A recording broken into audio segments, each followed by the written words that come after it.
लेकिन 4 के फेर में पड़ा होगा कि ये कहाँ के थे, क्यों हमारा उपकार किए, उनके साथ हमारा क्या संबंध है। वास्तव में जीव का संबंध भगवान के साथ है और इस कारण से भगवान के भक्त ही अपने असली बंधु हैं। देखिए उस विपत्ति के समय में जब अजामिल को नरक में ले जाने के लिए तैयार थे जमदूत, कौन काम किया, कौन बाप आया बचाने, भाई आया या कोई सहयोगी आया, कोई आया। एक दिन ऐसा समय आता है कि कोई सहयोग नहीं करेगा। जो भगवान की भक्ति किए हैं तो उसके अनुसार भगवत पार्षद आकर के बचाते हैं। तो यहां से तो जाने के बाद पता ही नहीं लगेगा कि कहां गया, बचाने की बात तो दूर रही, है ना, कि कब शरीर से प्राण निकल गया, आत्मा चला गया, ये भी नहीं पता नहीं चलता। भगवान गीता में कहते हैं कि उत्क्रामंतम स्थितम वापि भुंजानम व गुणान्वितम विमुद्धा नानुपश्यन्ति पश्यन्ति ज्ञान चक्षुष। मूर्ख लोग नहीं जानते हैं कि कब आत्मा शरीर में रहकर विषयों को भोग रहा है, कब चला गया, कैसे कैसे करता है, कुछ नहीं पता है। तो एक दिन तो समाज छूटेगा ही, घर छूटेगा, परिवार छूटेगा, तो उस समय कौन सहारा होगा, कौन बंधु होगा। रच रच करके पाप करके जिसका पालन किए वो लोग तो यहीं जला करके घर चले जाएंगे, जा ही नहीं सकते। एक संस्कृत के श्लोक में कहा गया है कि कौन वस्तु कहाँ छूट जाती है मनुष्य के मरने पर, तो कहा गया है कि धनानि भूमौ पशवश्च गोष्ठे भार्या गृहद्वारी जनः श्मशाने देहश्चितायाम कर्मानुगो गच्छति जीव एक परलोक मार्गे। तो देहश्चितायाम परलोक मार्गे कर्मानुगो गच्छति जीव एक।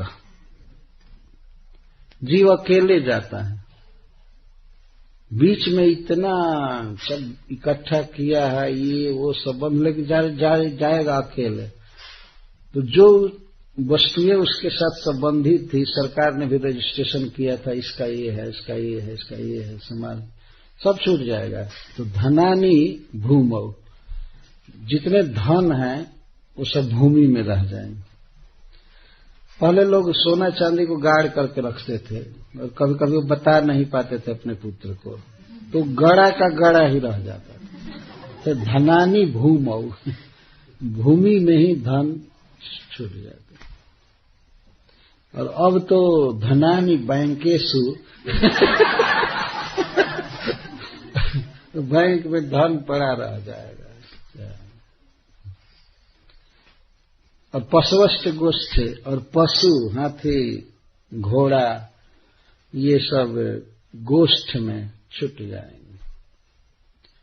इसमें तो प्रत्येक घर में कुछ न कुछ घोड़े हैं, हाथी तो नहीं है। हॉर्स पावर की जो कार है, तो पता नहीं कितने घोड़े पार्किंग में ही छूटेंगे। तो यही छूटेंगे। अब वो परलोक मार्ग में जाने पर एक भी कार सहारा नहीं देगी। भले बिल्कुल नई ब्रांड की नई कार निकाले हैं, लेकिन बस खत्म हुआ रिलेशन। पार्किंग में है तो है, बस कोई काम में नहीं आएगी। तो पशुवष्ट गोष्ठी, तो भार्या गृहद्वारी, भार्या जिसका भरण पोषण किए, सब कुछ किए, वो कहाँ तक जाएगी? घर के द्वार तक, क्योंकि उसको श्मशान तक जाना अलाउ नहीं। तो उसको ज्यादा से ज्यादा अलाउ किया जाएगा गृहद्वारी, गृह के द्वार तक जाएगी। और जो भाई बंधु पुत्र आदि हैं वे लोग कहाँ जाएंगे? जना श्मशान है, तो श्मशान तक जाएंगे। देह कहाँ तक जाएगा? चितायाम, चिता तक जाएगा। बस श्मशान में चिता तक देह जाएगा। और परलोक मार्गे कर्मानुगो गच्छति जीव एक, बाकी परलोक में जीव को अकेला जाना पड़ेगा। साथी कौन रहेगा? कर्म। जो कर्म किया है अच्छा बुरा तो साथ में रहेगा, अगर बुरा किया है तो नरक में वही साथ देगा, पिटवाएगा, दुख देगा। अगर कर्म अच्छा है तो स्वर्ग में खूब स्वागत होगा, ऐसे होगा। कर्म जो किया है वही साथ में जाएगा, बाकी ये सब छूट जाएगा। तो यह जीव की दशा है। तो अजामिल सोच रहा है कि कहाँ गए। मैं यह बात कह रहा था कि वास्तव में जीव के एकमात्र बंधु साथी भगवान कृष्ण हैं, और कृष्ण के पार्षद, कृष्ण के भक्त, वही एकमात्र जीव के वास्तविक बंधु हैं, रिलेटिव हैं, जो भी हैं। यह जीव बेकार मानता है कि ये हमारा बंधु है, हमारा ये है, वो है, वो है, कोई काम नहीं आता है। तो अजामिल के जीवन में कौन काम आया? नरक में खींच रहे थे जमराज के दूत, लेकिन भगवान के पार्षद आकर के छुड़ा दिए, और थोड़ा सा अप्रिसिएशन भी नहीं लिए।